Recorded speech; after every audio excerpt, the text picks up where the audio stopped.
हाँ जी, सत श्री अकाल भी सारे नू। दिस इज़ शेरपुर हाजिर हाँ मैं अपने नए वीडियो नाल। नया वीडियो जरा है मेरा आज एक ऐसी अननोन शख्सियत बारे हैगा।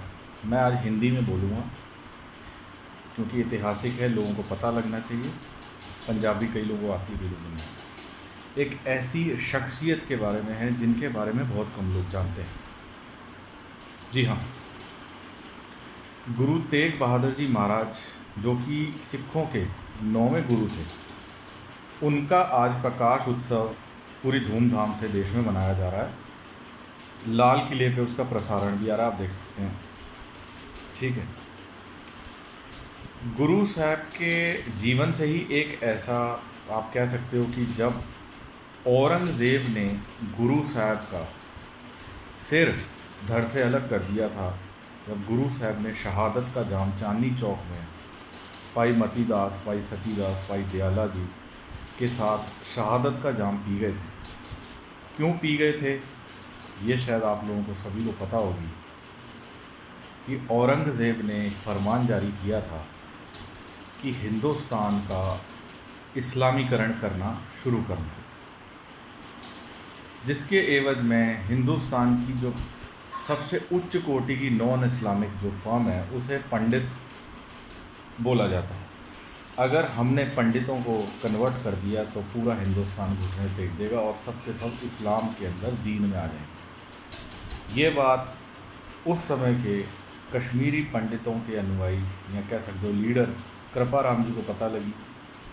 वो अपने कुछ जनों के यहाँ कुछ लोगों के साथ आनंदपुर साहब पंजाब गए और इस खबर की जानकारी के बाद इसकी बात तो गुरु साहब को पता लगा कि औरंगज़ेब ये सब कर रहा है और कृपाराम जी ने बोला कि ये हमें हिंदू से मुसलमान करना चाहता है और इसका जो एजेंडा है वो पूरा इस्लामीकरण करने का है भारत।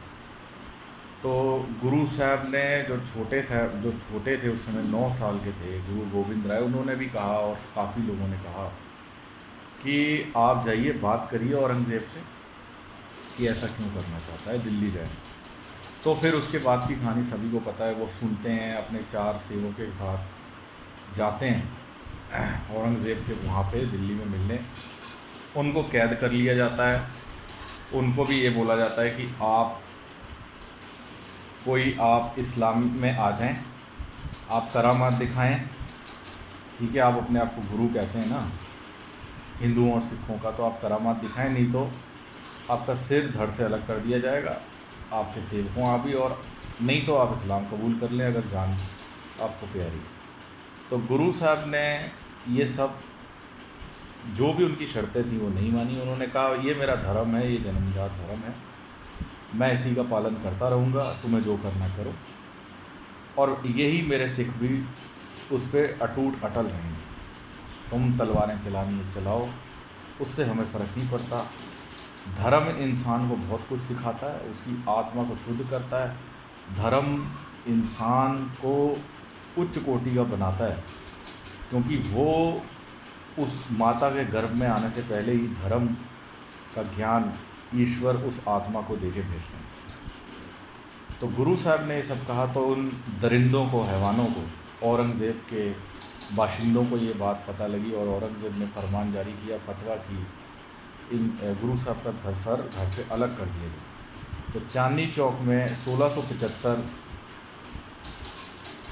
12 नवंबर की रात को उनका सिर धड़ से अलग कर दिया जाता है। सतीदास, मतीदास और दयाला जी को पहले ही आरओ से चीर कर, रुई में जलाकर, तेल में उबालकर वैसे ही शहीद उनके सामने कर दिया जाता है।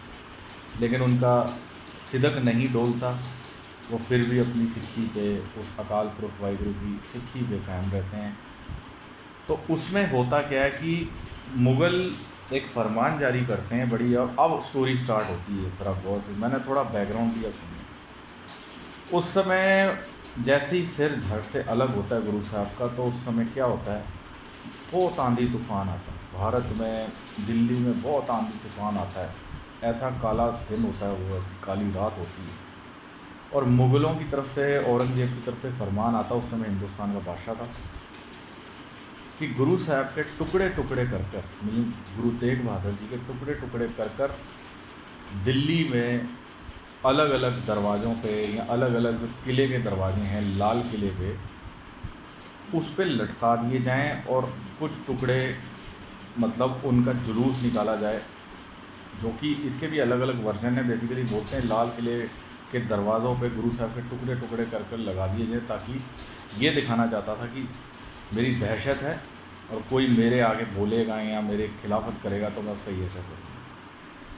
तो आपने शायद सुना होगा गुरु साहब का जो सिर होता है, सिर तो भाई जीवन सिंह होते हैं, वो चुप चुपाते ले जाते हैं, जिन्हें रंगरेटे गुरु के बेटे भी बोलता है। जो गोविंद राय जी उस समय गुरु गोविंद राय थे, जो हमारे 10वें गुरु गुरु गोविंद सिंह महाराज छोटे थे, उनको मिलते हैं तो वो रंगरेटे गुरु के बेटे जाते हैं। दूसरा जो उनका जो धड़ होता है, धड़ जो होता है वहाँ पे एक लखी शाह बंजारा होता है।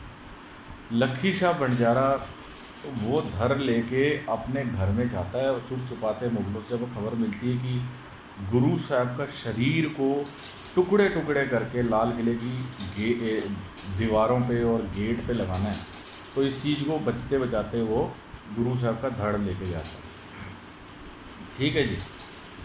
तो गुरु साहब का धड़ तो वो जला देता है, अपने घर में ले जाता है और लखी शाह बंजारा जो है वो जला देता है। लेकिन जो सिर है, जो कि मैंने आपको बताया कि जीवन सिंह जी लेके जाते हैं, वो वहाँ अनंतपुर साहब पहुँचने से पहले उनके साथ बहुत कुछ होता है।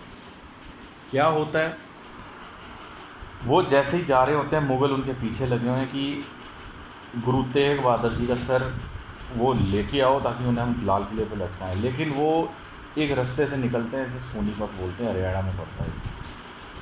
वहाँ पे एक व्यक्ति होते हैं जिनका नाम होता है कुशाल सिंह दहिया। वो सरपंच होते हैं एक गांव के, कुशाल सिंह दहिया। उसे राय गांव भी बोलते हैं, राय सोनीपत। वो उनको बताते हैं कि मुग़ल पीछे पड़े हुए हैं और किसी तरह पहुंचाना है। तो कुशाल सिंह दहिया जी बोलते हैं कि ये जो गुरु साहब का सर है ना, ये हम मुग़लों के हवाले कर दें। लोग हैरान हो जाते हैं कि वो तो बचने के चक्कर में कुशाल जी से मिलने आए हैं और वो उनसे बचाव चाहते हैं मुग़लों से, तो उनकी मदद करें। लेकिन वो उल्टा उनको बोलते हैं कि ये वाला सिर तो आप मुग़लों के, मतलब वो उनको सोच रहे थे कि उनसे मिले हुए हैं। लेकिन बाद में पता लगता है कि वो कहते हैं कुशाल सिंह दहिया कि इनकी शक्ल, गुरु साहब की शक्ल मुझसे मिलती जुलती है। इनकी शक्ल, अब ध्यान से सुनिएगा, इनका जो फेस है, इनका फेस कॉम्प्लेक्शन फीचर्स मुझसे मिलते हैं। तो मुग़ल सर तो लेके जाएंगे, लेकिन वो गुरु साहब का नहीं, वो मेरा लेके जाएंगे। देख जी हाँ, कुशाल सिंह दहिया फ्रॉम राय गांव, सोनीपत, हरियाणा, दिल्ली के पास, वो कहते हैं कि गुरु साहब का सर नहीं जाएगा मुग़लों के पास, मेरा जाएगा। ठीक है जी। और गुरु साहब का सर जीवन सिंह जी जो हैं, जो आपके गोविंद राय जी के पास जाते हैं, वो गुरु साहब का सर, असली सर जो है वो ले जाते हैं। वो छोटे होते हैं, उस समय गुरु साहब 9 साल के होते हैं, वो अनंतपुर साहब पहुंच जाते हैं। लेकिन जो कुशाल सिंह होते हैं, वो उनका परिवार उन्हें समझाता है, सब कुछ करता है, बट सीन ये होता है कि वो कहते हैं नहीं, मैं अपना सर दूंगा। इतनी बड़ी कुर्बानी गुरु साहब ने इस देश को बचाने के लिए, इस संस्कृति को, भारतीय संस्कृति को बचाने के लिए दी है, तो मेरे इस सर की कई क्या वैल्यू। उन्होंने तो अपने सर कटवा दिए हमें बचाने के, तो इतना बड़ा बलिदान वो देते हैं, इतना बड़ा वो सेक्रीफाइस वो सोचते हैं उसकी और डिसाइड करते हैं। तो सारे बच्चे उनके, सारी उनकी घर वाले हैरान हो जाते हैं। तो इस चीज़ को देखते हुए वो अपने बच्चों को हुक्म देते हैं, अपने बेटों को, कि आप मेरा सर घर से अलग कर दो। सोचो, एक बाप अपने बच्चों को कह रहा है कि मेरा सर घर से अलग कर दो, क्योंकि उनका इतना प्यार होता है अपने गुरु से, अपने गुरु तेग बहादुर जी महाराज से, कि उन्होंने इस देश को, इस भारत की संस्कृति को बचाने के लिए इतना बड़ा बलिदान दिया है, तो मैं अपना सिर अलग करूँगा।